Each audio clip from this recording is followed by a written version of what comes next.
Hello and welcome to another video from me on the stuff that's in my stash. This time around I'm doing the Hasegawa 172 scale F-11F-1 and Tiger, and this is in Blue Angels markings. This is a kind of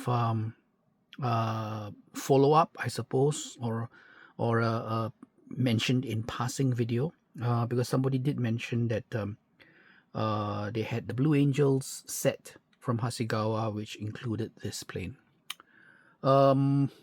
This is also a nice follow-up to the earlier videos I've done on the F9F Panther and the F9F Cougar.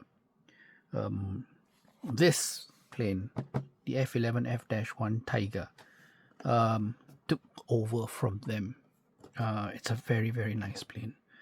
This is one of the interesting boxings from Hasegawa. It's got a very nice bit of artwork here by Shigeo Koike.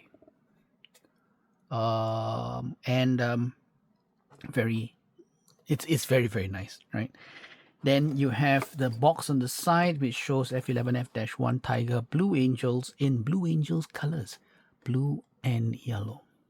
Very nice. A bit of directions here, warnings I suppose, or a description of some kind. That's the box end. That's what you would see in the shop when you are looking at the shelves. This is kit number DT124. Okay.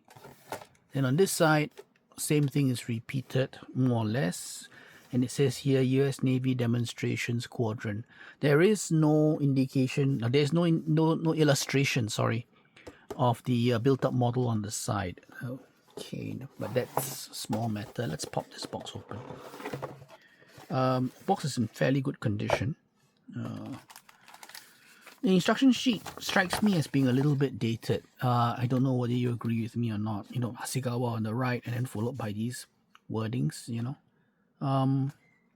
But doesn't detract from the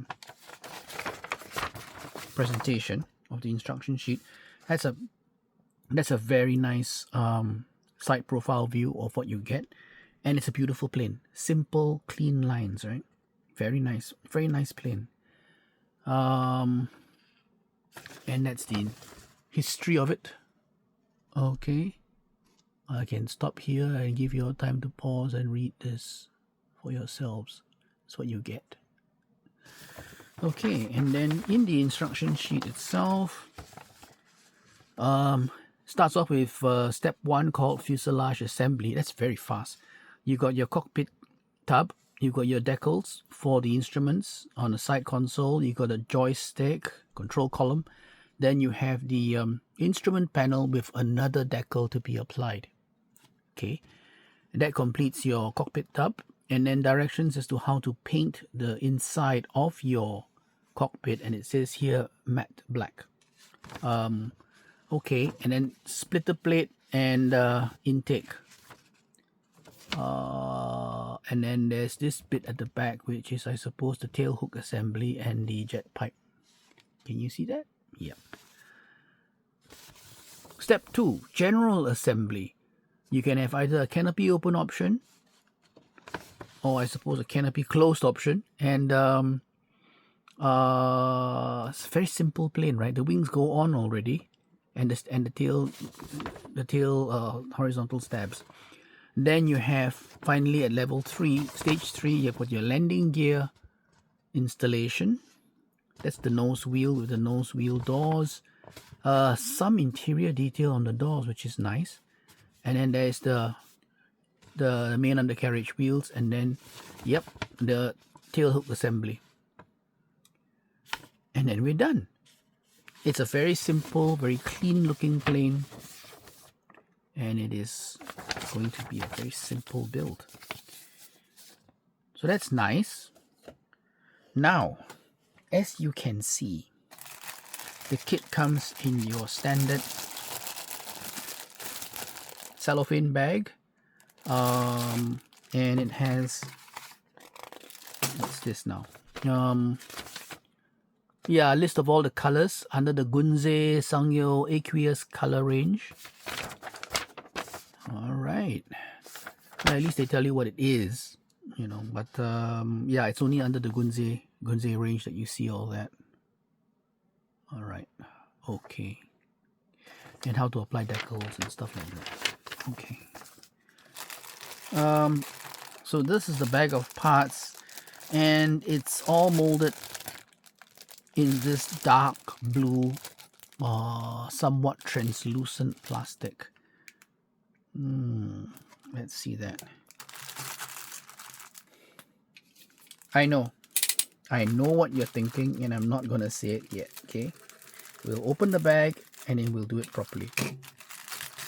So let's do that, and let's pour this out.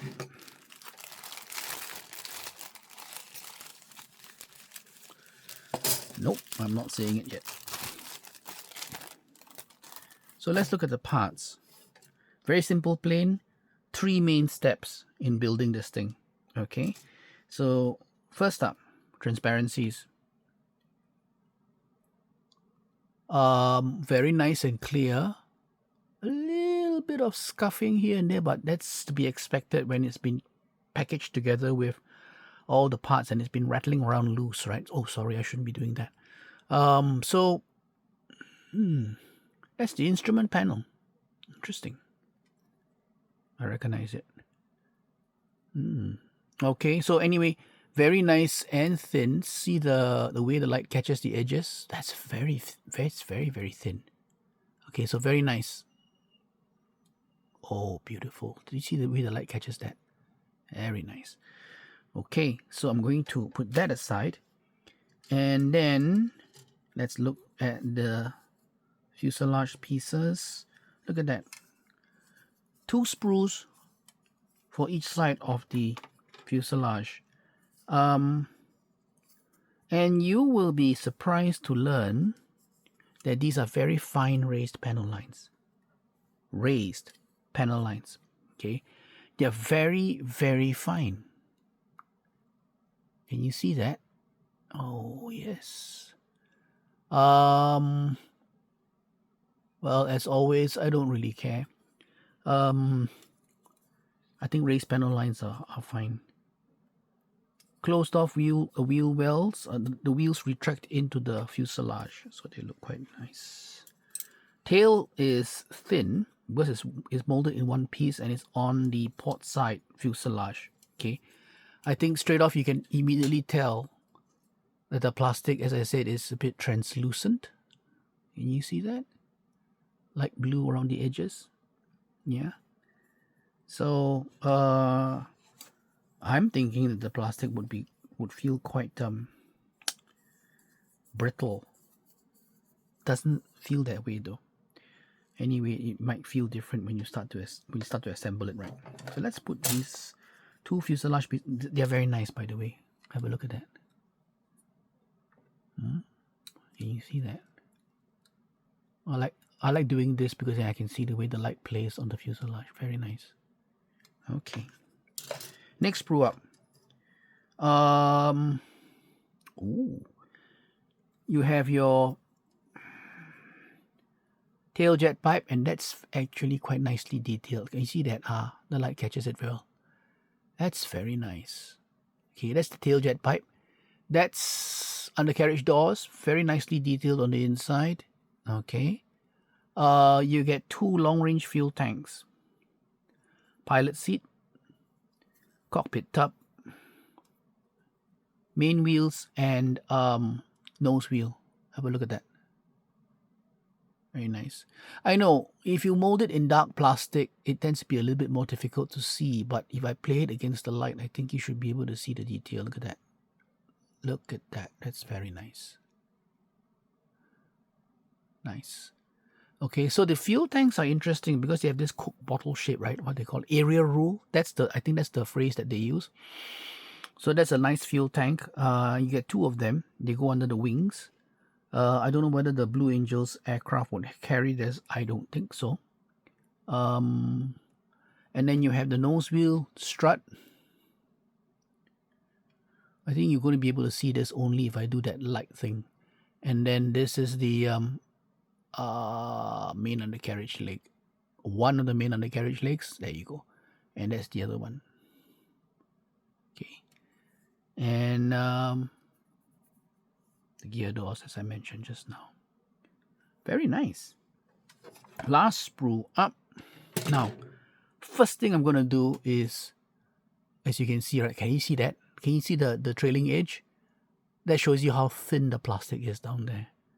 That's really cool. Likewise for the stabilizer, horizontal. Now on this side, what do you see? These little holes here. That tells me that the underwing tanks were supposed to go there. And maybe a couple of sidewinders, I don't know. There you go. Those are the sidewinders. And those are the, if I'm not mistaken, those are the pylons for the sidewinders. Okay. And then that's another, what's that? Yeah, that's the tail end for the hook.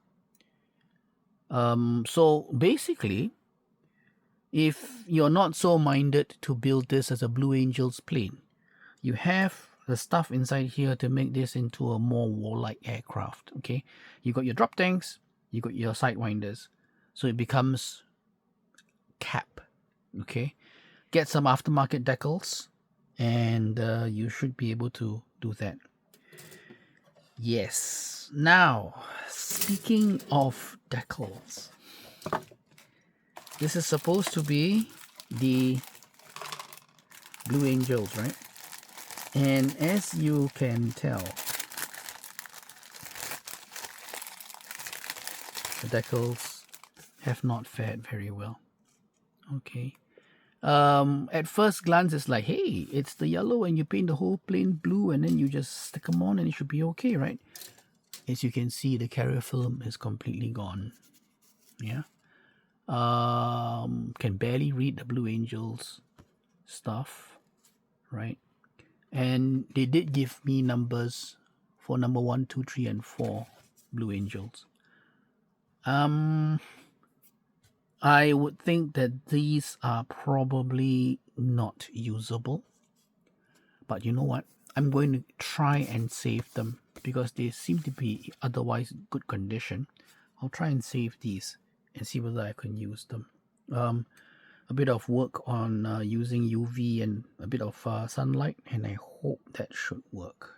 Okay, I hope that should work. So apart from that, I could always build this and finish it as a operational F-11F-1. I could. I have the parts, as I said. So let me just pop everything back in. And so fuselage, that's a beautiful plane, as I keep saying, right? Very neat, very simple, very clean lines. It's a very, very nice plane. Very simple wings. Some distortion in the plastic as a result of having the underwing hard points, right? Preformed, but these look like slightly raised, so nothing that a bit of sandpaper won't solve. Okay, get some fine sandpaper and you should be fine. Yeah, those all look like undercarriage struts. Can you see that? How thin the plastic is. That's for the splitter plate. Look at that. Can you see it? Very, very thin blue. Yep, you can even see my finger through it. Yeah, that's how thin the thing is. Okay, so there you have it. F-11F-1 molded in dark blue for a Blue Angels aircraft. It's a very nice plane. It has encouraged me now, or at least made me think about getting other Hasegawa F-11F-1 boxings. I've seen a couple. And there's a very nice one which is a dual combo with a Cougar, actually. That particular one shows a Cougar without the refueling probe mounted on, and it's still called an F9F-8. So that's an interesting one to get, and I'm going to keep my eye out for that. I think that would be a nice one to pick up. It's a 2-in-1 boxing. So, but anyway, back to this kit. I think it's a nice kit of a nice plane. Raised panel lines, just to emphasize that one more time. But overall, it still looks decent. Okay. And I can probably get some aftermarket decals to finish this off as a Blue Angels plane if I wanted to. Right. So that's me. Thank you very much for joining me. I hope this was interesting. Thank you for the viewer who mentioned the Blue Angels, mentioned the F-11F-1, and mentioned Hasegawa. And also, thank you to Lady Death, viewer Lady Death, who is always on the lookout, is always asking for videos of Hasegawa kits. Well, here you go, a Hasegawa kit. Okay, thank you very much, and until my next video, stay safe, watch out for those knife blades, make sure you're painting in a well-ventilated area, and watch out for those naked flames, especially when you're doing your stretching of your sprue or whatever it is you're doing. Okay, take care, and I will talk to you soon.